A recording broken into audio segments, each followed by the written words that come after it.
the cyclical nature of these cells, plenty of energy out there in the Mississippi Delta, those ingredients just really coming together to allow these storms to fire off, and there's plenty of activity. I mean, just basically pick your storm at this point.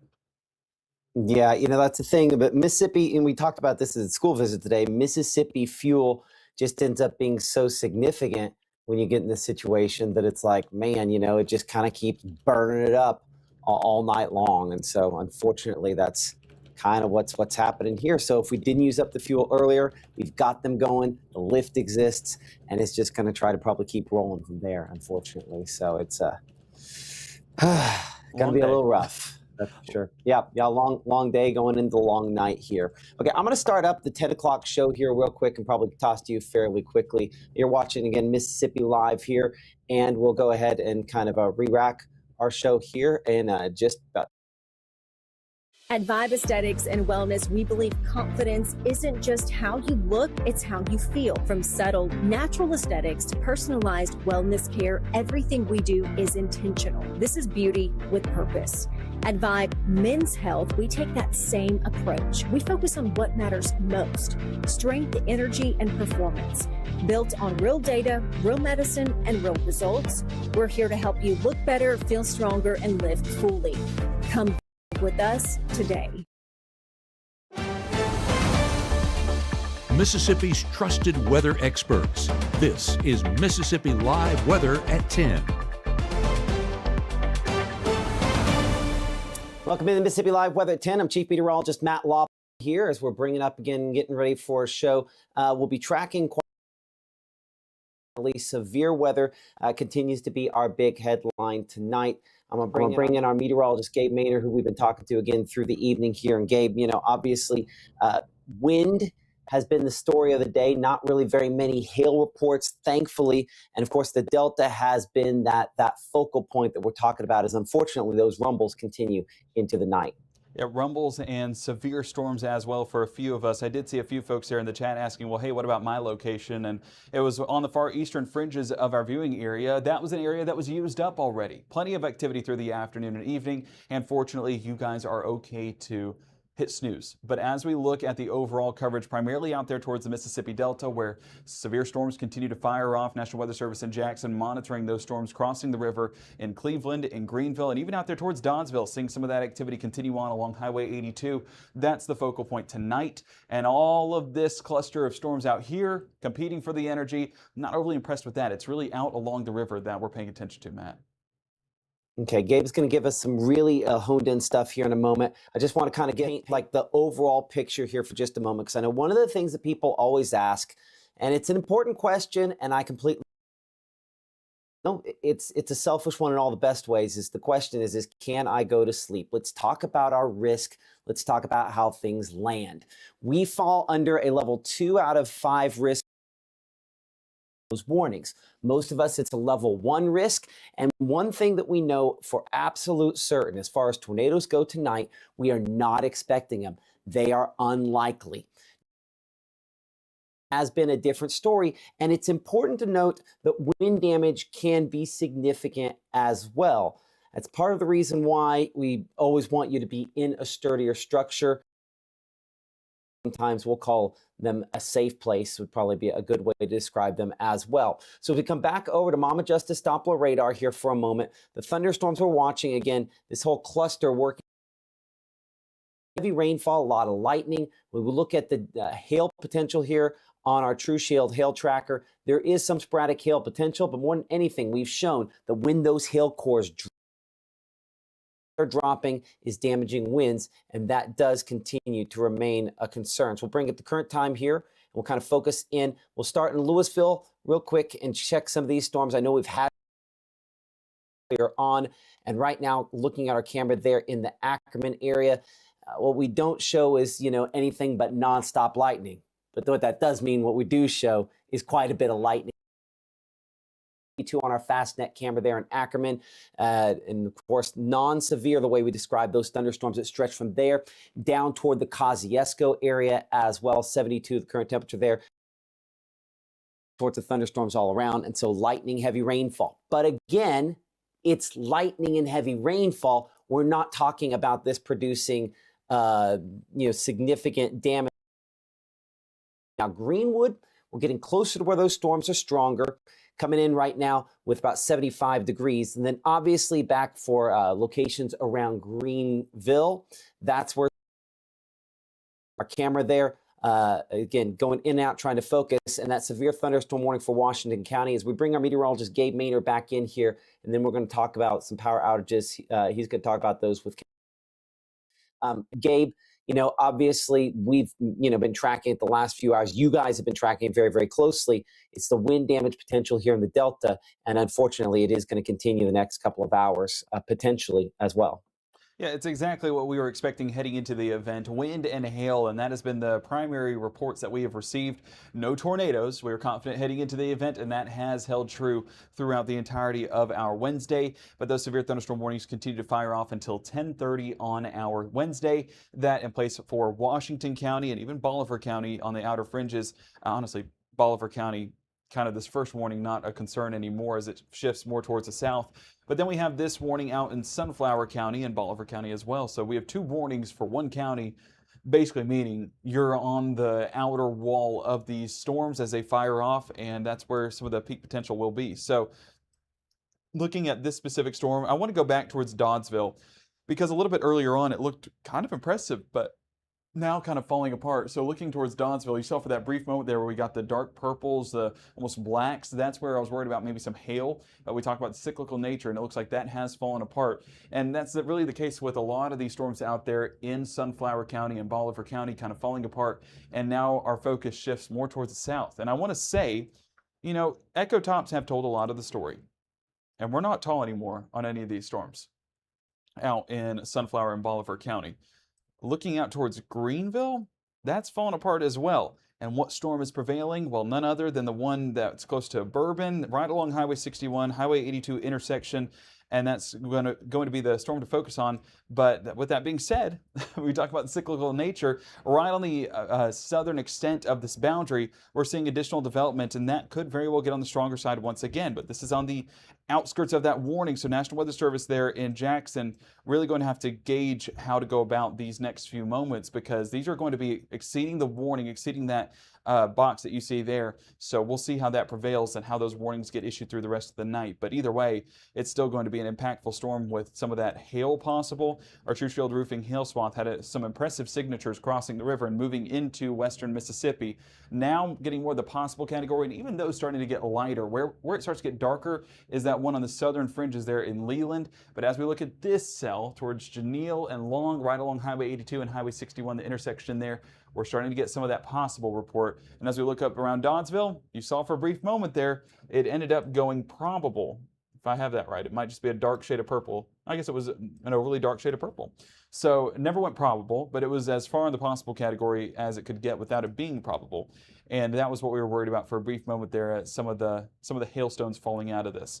Now wind, we saw it down south, or down in Meridian, where the wind gust was reported at 56 miles an hour, and aloft it was 30, and that was about 6,000 feet. Here we're talking about 8,000 feet in the sky. So we're looking way, way high up in the atmosphere, and those wind signatures are still reading at about 23 miles an hour. And we got a report confirmed at the Cleveland airport, so I'll go ahead and put that up there. And we'll go back a couple of scans to show you what it read aloft, but I'll tell you, it was not impressive. Going back over that, 22 miles an hour, maybe up to about 20 miles an hour. So what's aloft is not trading down to the surface. It's more intense at the surface. So these are more of those strong storms that we have to worry about where we don't exactly have the best radar data to detect it. So that severe thunderstorm warning still in place for Washington County and Bolivar County, as well as Bolivar and Sunflower County, both of which are in place until 10:30. Let's do a track on this, and I really want to get the speed right on this, so I'm only going to go back about half hour, and we're going to have to track the boundary, unfortunately. So that's not exactly the easiest thing to do, and it can vary a little bit, but it's what we got to do whenever we're talking about a battle of the boundary. So we're still moving at about 25 miles an hour. And I'm going to track each warning as well as this cell out ahead of it all to kind of let you know what to expect. So as this is moving across the river into Greenville, and we'll look at that Greenville camera in just a moment, and we go 25 miles an hour, there's a look at a few times. Busey by 10:10, Swiftwater 10:11, the Choctaw area 10:14. And no, this is not Choctaw County. This is the community of Choctaw over there in Washington County. Dunkirk 10:19, Leland 10:20, Elizabeth 10:21, the Avon community 10:24, Aldridge 10:26, Ingrams by 10:26, and Burdett by 10:27. That's the first warning that we're watching, that in place until 10:30. And as we're looking closer to Sunflower and Bolivar County, just showing you the difference. Right there where it got issued, you can see how intense it looked. That's about as disorganized as it gets. And there you go. Expiring the warning makes sense. And I would not be surprised if this one in Greenville follows suit. But nonetheless, Cleveland seeing impacts, Clarksdale seeing impacts with several of those power outages. Our meteorologist Caleb Edelblut, he's knocking out some things here behind the scenes, keeping the ship afloat for sure. He'll be back in here to talk about the latest on those power outages. But looking at this cell out towards Bourbon, the one thing that stands out to me is the fact that those echo tops are the highest out of any of these storms that are firing up over there in the Delta. So zooming in on this storm in particular and tracking that out towards the south and east, it's going to be moving at about 25 miles an hour. And let's go ahead and take that leading edge. And as we go 25 miles an hour south and east, you can see the Kinloch area 10:11, the Trowlett community 10:12, Floyd 10:17, Milroy 10:25, Isola by 10:27, Castleman 10:42, Belzona 10:48. Current time 10:10. Probably not going to hold together past 30 minutes, but you can go ahead and look at the towns listed beyond that point. Silver City, Richland, Romeo, Gum Grove, all around that 11 o'clock hour, but again, probably not expected to continue beyond that point. I want to check the chat here with the National Weather Service there in Jackson because they are keeping eyes on this storm. Yeah, cancel the warning in Bolivar and Sunflower. They're maintaining it in Washington County. We'll see. We'll see, but I would not be shocked if it canceled. So as we look more towards the Louisville area and down there towards Kosciuszko, we have plenty of activity. Looking at that Kosciuszko camera, you can see the amount of lightning that we're seeing. So let's get a look here for a moment. This is down in Kosciuszko, Talbot County. I'm giving it a moment because I believe we will see some lightning. 72 degrees, some of that rain-cold air factoring in already. I am curious if that's a car. It's got to be. Oh, there's a lightning that I was talking about. That guy has been there for, I believe, since our 6 o'clock broadcast. So, hoping everything is okay, but I believe that's a car. Anyway, sorry, tangent aside.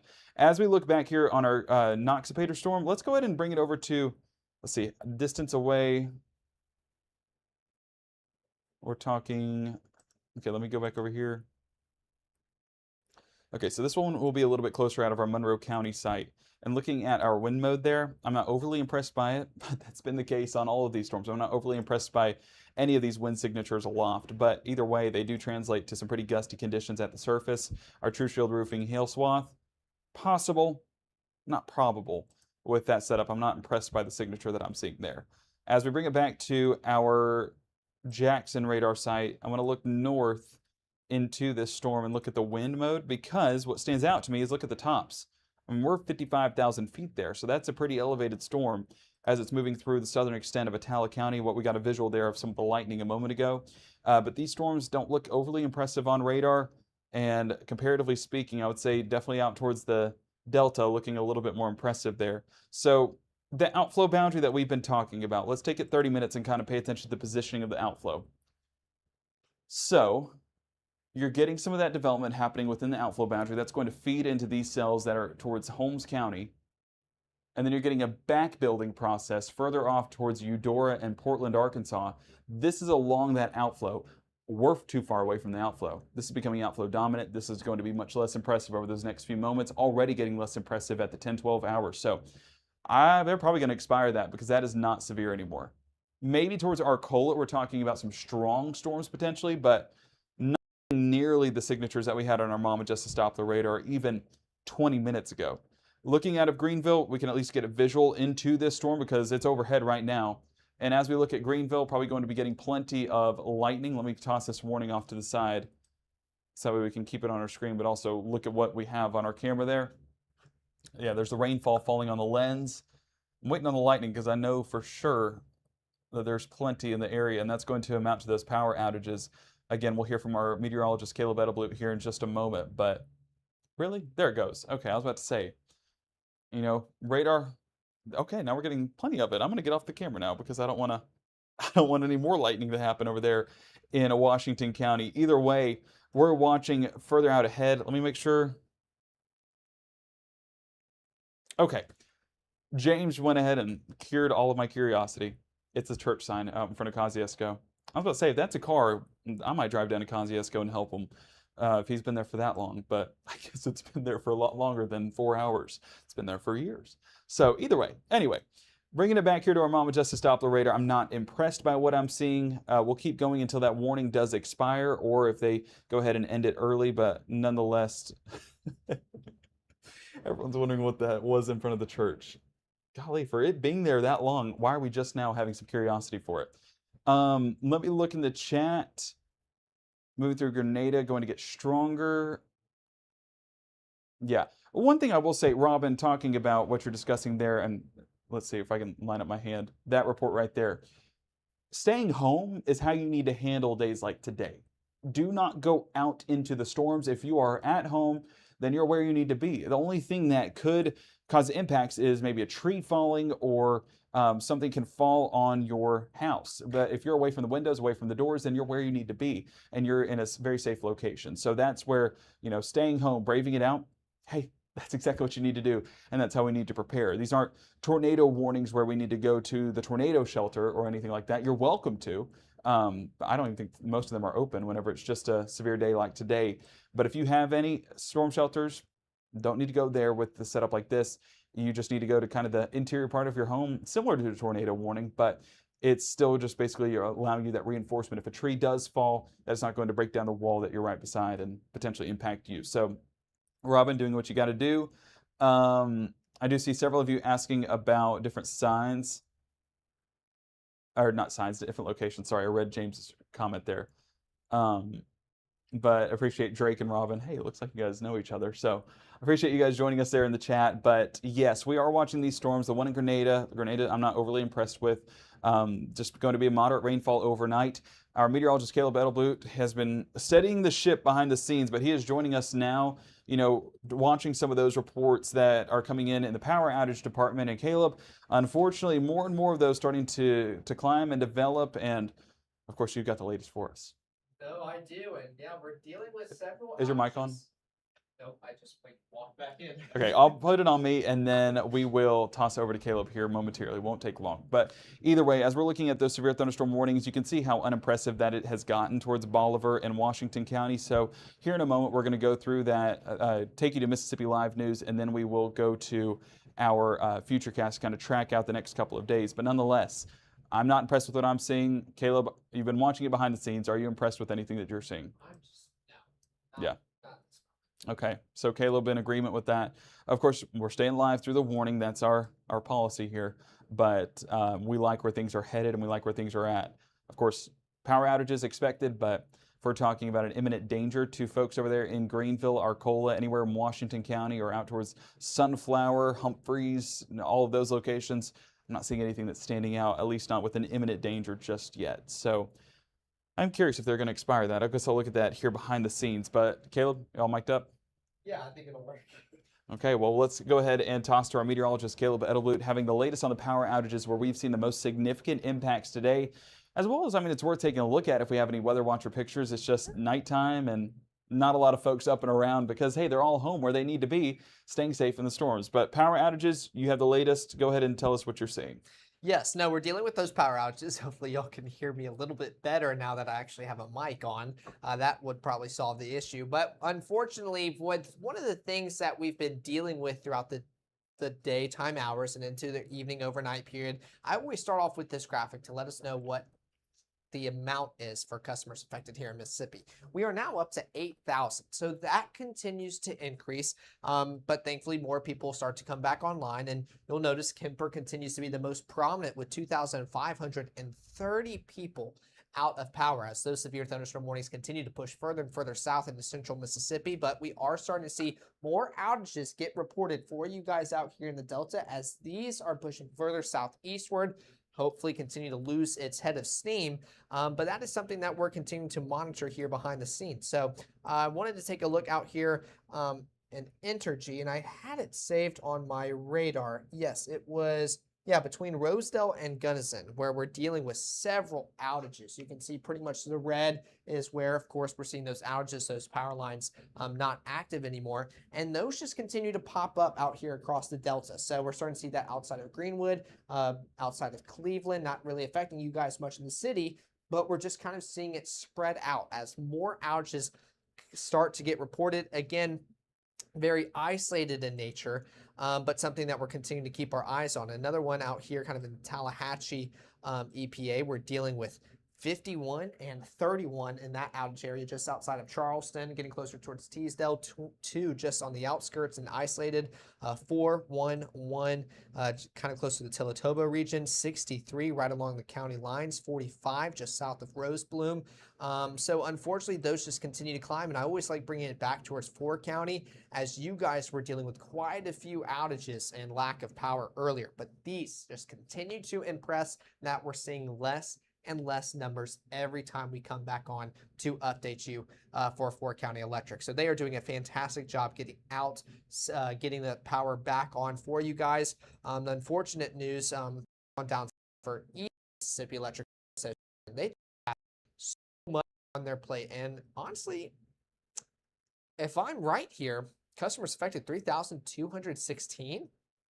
I think we were talking about almost 4,000. So they are still getting almost 800 of you guys back online. And the last time we updated you guys here on the East Mississippi Electric Power Association. So even though they are dealing with so many customers out of power, they are out there hard at work doing their very best to get you guys back online as quick as they can. So Gabe, I know we're talking about those power outages. Unfortunately, they will start to kind of continue to climb out there for the Delta. But on the flip side, we're still seeing more and more people come back online heading into the overnight period. And I think that can help us feel a lot better as we eventually drift off to sleep and start to enjoy more sleeping weather as these storms kind of lose its intensity. Yeah, you know, that's always what I look forward to, is a nice moderate rainfall, maybe a rumble in the distance, but yeah, that's my good sleeping weather. But here in Tupelo and here in Lee County, looking much different. Caleb, thank you very much. As folks continue to recover, I just checked Ford County a moment ago, and they posted an update saying, hey, we've gone 2,000 to 800. Oh, Matt, I'm sorry, I didn't see you pulled that up. But 2,000 to 800, so that was at least a positive direction. Welcome back. Sorry about that. Can you hear me okay? Yes, I guess it was one of your cases of too many cooks in the kitchen. So, yeah. So y'all got the report from Cleveland Airport, correct? Yeah, 63-mile-an-hour gust. And according to the North Mississippi Storm Chasers, roof shingles everywhere. Okay. Was the other like descriptive part of that? Couple of trees down in Cleveland. Apparently, one fell on utility line there. So, unfortunately, these storms do remain strong. And the problem with the Delta is that, you know, you don't always know what's going on down at the surface. And clearly you have to go by proof is in the pudding. And that certainly has kind of been the case out of these tonight. But at least on radar, things are kind of looking better. Even though it's hard to get exact radar data, it's at least trending in the right direction. So there is that positive, Matt. And even with this warning, and I'll get your take on this, you know, personally, I could see it being expired now. I figured National Weather Service in Jackson at least going to carry it through the 10:30 hour just because they're monitoring additional development further south. You know, do we want to continue to stay on it, or do you want to go ahead and toss to Mississippi Live News? Well, we haven't hit news yet. Let's take a brief break. Let's hit news and come back. Okay, that sounds good. Do you want to advance it? Yeah, sure. Okay. We'll be back here in just a couple minutes, 1 minute from now with the latest on your news updates from Emily, and then more on this coverage. I'll give the folks there at National Weather Service a few moments and us a chance to kind of redirect behind the scenes. You're watching Mississippi Live at 10. We'll be right back. When C.K. Little opened his doors in downtown Corinth nearly 80 years ago, his plan was simple: deliver excellent service and exceed expectations. That's why we say a little gift goes a long way. March 24th, 2023 was a normal Friday. You know, we knew the weather was not good, but we needed to take shelter, and we didn't have shelter. My husband and almost 2-year-old daughter, Ethan and Riley, they did lose their lives in the storm. We're still recovering from it. We'll always be recovering from it. Matt Lawpon cares about the community. He's not just there to collect a paycheck. I feel like Matt Lawpon has proven himself trustworthy. Reserve your St. Jude Dream Home giveaway ticket by August 28th, and you'll be eligible to win the house and a bonus prize, a 2026 Polaris Ranger, courtesy of Dream Day Foundation. Visit dreamhome.org or call to reserve your ticket today.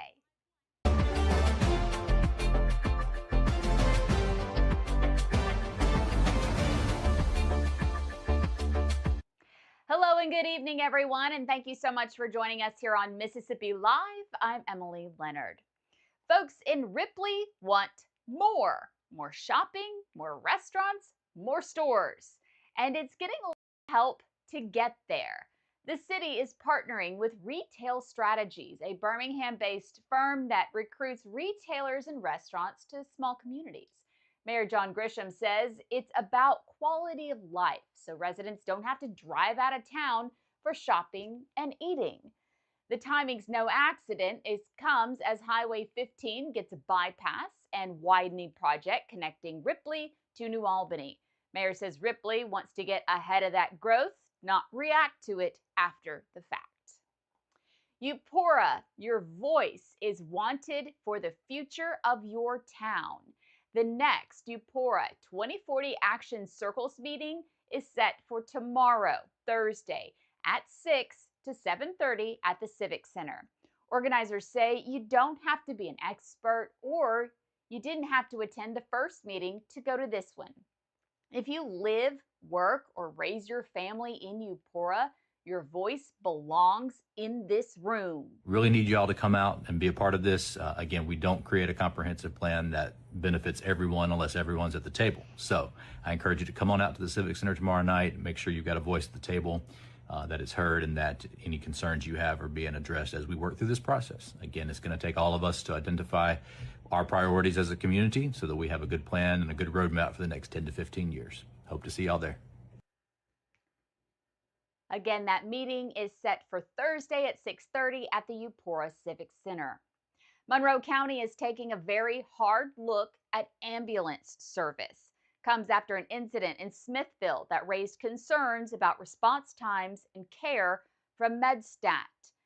At this August meeting, Smithville Fire Chief Scott Morgan says he saw a lack of professionalism and missing equipment on the scene.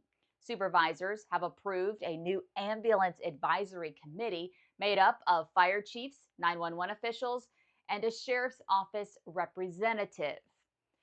County Fire Coordinator Evan Adams says the biggest complaint is simple: not enough ambulances available when they are needed. Officials want the new contract to include a fourth ambulance for the county and clearer rules for calling in medical helicopter. Also, the board president, Ribble West, says the goal is really simple: fix what is broken. Supervisors also discussing a $5.4 million plan to repair Aberdeen's failing port dock wall with a state grant application that is due this week. The county is applying for a $500,000 state grant that would require a dollar-for-dollar match. The application is due this week. Officials say the repair could open the door to major economic development. A new dock wall would last more than 50 years. Thank you, everyone, for joining us for Mississippi Live. I'm Emily Leonard. Have a great night. I started banking in 2012, went to First Choice Bank. They gave me my first loan, super easy to deal with. I like First Choice Bank. I've never wanted to go anywhere else. I'm a customer for life. For years, it's been the same formula. If it bleeds, it leads. You deserve better. We are Mississippi Live. We're focused on the stories that matter to you, to your community, to your family, because local matters. We are Mississippi Live. Right now, from the Mississippi Live Weather Center, here's Mississippi's Chief Meteorologist, Matt Laubheim.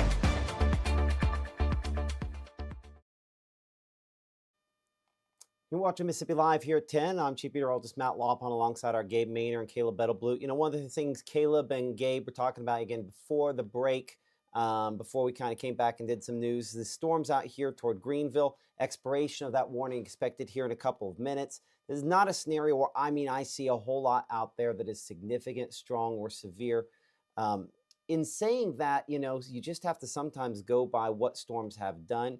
And, these storms were a lot more organized cluster storms when they're up around Cleveland. We got all those reports. They weren't particularly tall then as well. So it sometimes remains possible that you get some stronger wind gusts to maybe outrun that, what looks more obvious here on radar. So it still remains possible we could have additional warnings for a few spots tonight. But as we kind of slide things back to the east, where they are plenty loud out here closer to, say, Ackerman or Kosciuszko, latest scans there and toward Louisville, they are not as tall as the storms we had earlier. And so, Gabe, I think that's why I'm going to have to, side with you that sporadic wind damage is not impossible. And we've had those reports today, certainly a lot of those around, but we're probably less and less likely to have impacts with those as we go through the evening. So that's why I think you and Caleb, we're starting to kind of wind things down just a little bit more. Of course, we'll check in on those power outages, but I know that's, of course, something we'll talk about in a minute as we're tracking the forecast going into this evening and tonight. Yeah, Matt, you're exactly right. And so that's a positive. And even Caleb and I were talking behind the scenes, and it's like, why not expire it now? Well, you got 1 minute left till it expires by itself. Just let it ride out. But we do to expire, and there you go, expiring right after I said that. So, hey, right when we wrapped up the 9 o'clock, they got issued. And right on cue, they are expired. So seeing that move into the overnight hours as well, I will say additional development along this outflow boundary, not at all impossible, but that's moving south outside of our viewing area and eventually into the Jackson metro area. And one big thing that I will say, because I know we have some folks down there that watch our Mississippi Live broadcast, down towards Jackson, you are seeing that outflow boundary kind of move overhead along with additional development south of our viewing area. These outflow boundaries are entering an untapped atmosphere once again. So down around Jackson, that will be the area to watch for any of that development to take place that could produce some of those strong storms once again. So as we track those overnight hours, we do expect it to remain on the mostly drier side as those start to shift its way towards the south. 20% chances we head into those overnight hours. Low temperature is going to be in the low to mid 70s heading out the door. So mild and muggy getting our Thursday morning started. But Futurecast also on board with what we're saying. Yes, rain chances are possible, but much less impactful. And as that cold front starts to move overhead, it pushes all of that moisture further off there towards the south and east. That includes what's left of those showers during your Thursday morning commute and what our meteorologist Maggie McCauley will be tracking on your Thursday morning as well. So we're not expecting any more impacts once these storms clear out of the Mississippi Delta, but rain chances do still try to stick around, adding to some of those rainfall totals. We're 71 Houston, New Albany, and Corinth, even up around Booneville, similar category. 72 Golden Triangle, 72 Belzona and Cleveland, even 73 in Greenville. So your school day forecast, it's going to be mild and muggy to start the day with some pop-up showers possible, really south of Highway 82. But as we go through the day, we're 85 at lunch, 91 by the final bell, still watching some of those spotty showers once again. Folks there at IMPC giving you a great looking Thursday for your school day. Futurecast also keeping those rain chances Golden Triangle further off there towards the south and east. As the cold front kind of pushes into the area, will allow drier air to settle in back behind it. While chances of rainfall are not impossible back behind the front, as you see right there, we're not expecting as much activity and definitely not as much widespread activity. A lot of this going to be isolated, but a few of those could pack a punch. We're just not expecting a lot of reports for our Thursday of any of those strong storm impacts. Maybe one getting on the stronger side, but definitely not a synonymous forecast to what we had today. 94 degrees Tupelo, Amory, and Houston for your Thursday afternoon. 95 Greenwood and Clarksdale, and 96 towards Greenville. So it is going to be warm. It is going to be hot, and those feels like values surpassing the triple digits once again. But it's not heat advisory threshold. There's something to be excited about. But into your Thursday night, that stationary front keeping some of those rain chances around out overnight, and we're going to should be much drier. Still some chances popping up along that stationary front, but overall coverage should be down, especially compared to what we had today. Those isolated chances continue into the start of our Friday, but as we continue through your Friday, additional chances remain possible on the latter part of the day, but still in isolated fashion. We'll get to that in just a moment. For the start of the day, feeling fantastic. That drier northerly wind moving into the area. 69 degrees Water Valley and Bruce, even up there towards Corinth, Iuka, Red Bay, and Hamilton, Alabama. Kosciuszko seeing similar temperatures, but we're 71 Cleveland and Belzona. Our normal 70 degrees. We're basically at that for our Friday morning. Going to feel great heading out the door as we start that downward trend. What are we? It's August 26th. 5 and then about So just under 4 weeks away from fall. Let the countdown begin. So through your mid-morning forecast, isolated chances do stick around. But again, not everybody's seeing rainfall. So your Friday night end game forecast, going to see some opportunities that allow those drier conditions to prevail. Even our strike model not overly high on those rain chances. So both models indicating, hey, for most areas, looking great. But for some spots, dodging a few of those spotty showers, even by 6, 7, 8 o'clock where those games get started. We're going to be watching some of those pop-up chances for you. 94 degrees, Grenada, Bruce, 93, Eupora, and Louisville, 91, Tupelo, and Houston. I know a big matchup in Tupelo Friday evening, but we have our own big matchup over there in Chickasaw County, Okolona taking on Aberdeen. We'll look at that forecast coming up over the next couple of days as we approach our Friday night end game, something that we are calling our Friday night show for football. And yes, that's right, a show. We're excited to get that going and give you some coverage that you deserve when it comes to sports here in North Mississippi, and adding to what we were able to do last year. So just continue to grow, and that's all thanks to you. So thank you very much. 98 degrees, Amory and Columbus for those feels like values, but 91 Oxford and Holly Springs, 92 Iuka and New Albany. It's going to feel so good Friday evening, and even Friday evening transitioning into your Saturday morning. Look at those low temperatures. We're falling 91 down to 68 degrees with plenty of sunshine for the start of your Saturday morning. So get out there, enjoy some of those conditions. I'm not saying it's jacket weather Friday, but I've said it time and time again, I might just put on a sweatshirt because I can, and it's not going to be overly miserable Friday night. So who knows? I might just post a picture of it and say, haha, cooler air prevails.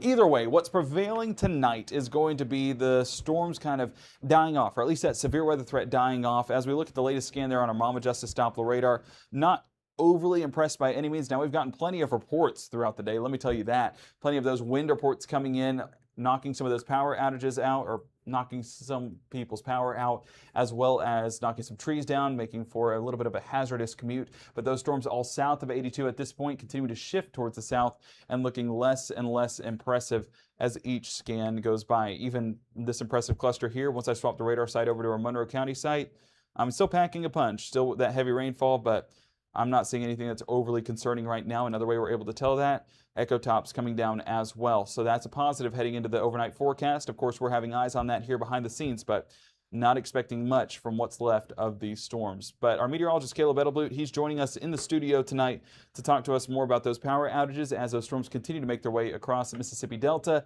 Caleb, is there any good news, or are we just seeing those numbers climb? I mean, it's pretty much the same news, which I guess is technically good news because we're not seeing those numbers continue to climb. If anything, I think we are starting to see them start to kind of fade off as EPAs continue to be hard at work. But you can definitely tell where these storms have moved in most recently and where the strongest storms were. Strongest, we're down here in central Mississippi as Kemper County really dealing with those outages right now, up to 2,580 customers affected within the county alone. But then we dealt with this second round, the second batch of storms that we're going to head into the overnight hours that we just tracked out, and they left behind some power. So that's why I wanted to recap one more time before we cap things up here. Entergy responsible for a lot of your guys' power out there in the Delta, and you can just see kind of several areas hit pretty hard. Of course, zooming in, it almost gives you that false sense of green out there towards Waxhaw and Gunnison, but I would always refresh it to make sure that it was actually coming back on or not, but every time you zoom back out, it would still appear red. So don't know what that's about, but you guys still dealing with some outages out there and just turned green yet again. Outside of Greenwood, dealing with some of those outages as well, kind of surrounding areas of Clarksdale. So those outages, again, continue to be very isolated, but apparent out there in the Delta. And same thing could be said for Yalobusha and Tallahatchie County and Grenada. Y'all are dealing with some of these outages as well. We can zoom in and start talking about them. 31 and 51 still. 1 and 4, of course, a little bit less than what we were talking about last time. So already seeing those continue to come back on. 45 right along the county line, starting to inch its way into Grenada. And then we'll take a look at Fort County real quick here in our coverage area before taking a look at East Mississippi. These numbers continue to decline as you guys were out of power earlier on tonight as those strong, severe thunderstorm warnings continue to dig further on south, and that entered East Mississippi EPA's area, and they have just continued to deal with outages and customers affected. But I will say we're now coming back to only, I guess only is not really the right word, but 3,047 customers affected, which is still very significant, but we are seeing that number decrease. So that continues to be a positive because we were up to almost 4,000 or more. So we're already 1,000 less. Those numbers are going to continue to lessen heading into the overnight hours, but you can definitely tell, I mean, just looking at this map, the amount of red, the outage areas that you can see, 583, 500, 832.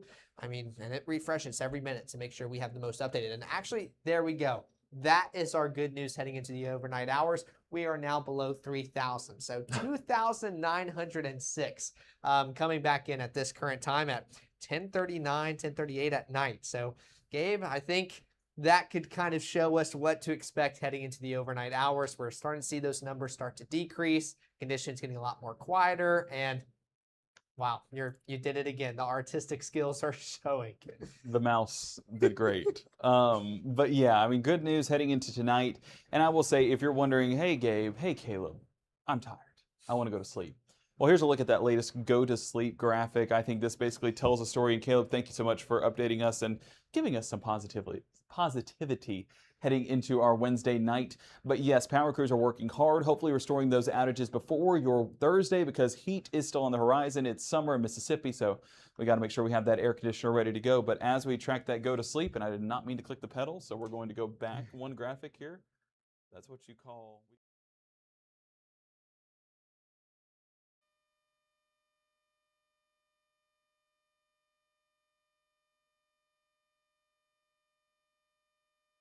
up for Mainer.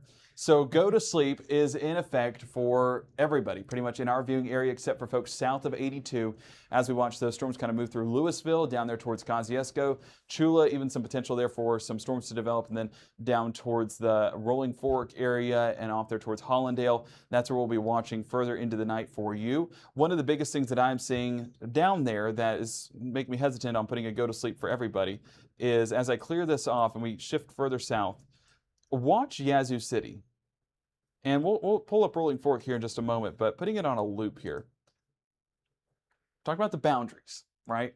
Look at this boundary. As it moves south, you see all these seeds that are being planted. Well, there's plenty of that lifting mechanism with both of these boundaries right overhead. So Yazoo City watching a storm develop overhead for you. And then some additional development towards the Cary community just outside of Rolling Fork. And that'll continue to build towards the west. And it's continuing to allow southern development along that main line that produced the Greenville severe thunderstorm warning a few moments ago. But that's where we're seeing additional development. This continuing to push towards the south and west. So while it is outside of our viewing area, it is something that we will continue to monitor. But with us here in North Mississippi, just trying to look at any of these boundaries that might get to fire off these storms. I'm trying to see if I see any. It looks like I do see one, very faint one. Let me see if I can pinpoint it. We see where these storms start firing off in Pickens. Watch real quick for a brief moment there. You see these lines that are kind of branching through the area. That's where we're getting some development in our area. It's actually an extension off of this boundary behind me, kind of branching off there and working its way into that Kosciuszko storm. So working its way south. Our Max South viewers, we're watching that for you as well, but you guys are used up environment as well. So I'm not overly impressed with that one. You do see this storm trying to get a little bit more intense, but it's just an uphill battle. I'm trying to see if there's an outflow kind of feeding into that one. You know, I'm not overly impressed with what I'm seeing right now. And you see those warnings have expired further out in the Mississippi Delta. So I think with where we're standing right now, that it's a good time to wrap things up. And if I put the go to sleep for you, then go to sleep. But honestly, everyone can go to sleep tonight because there's no tornadoes to watch for. So the only imminent concern would be some of those strong gusty winds possible as these work towards the south, and power outages as well. So I'm hopeful that those power crews get those restored quickly. I know they're out working on it right now as we speak. Again, the hardest working people are our power line men and women. You remember it back in January, and they've had an active pattern through the entire summer with these pop-up summer storms. So if I've not said it before, I've said it before and I'll say it again. Thank your local EPAs and let them know how grateful you are for them, because, hey, they're the ones that not only keep the lights on, they keep the air on too. And that's what matters nowadays with the summer heat. So as we wrap things up tonight, we're continuing to monitor things just in case they get a little bit dicey over the next few moments. But of course, you can tune into our live broadcast happening every day at 6:37 and 7:30 on your morning commute, or at least getting ready for the morning with our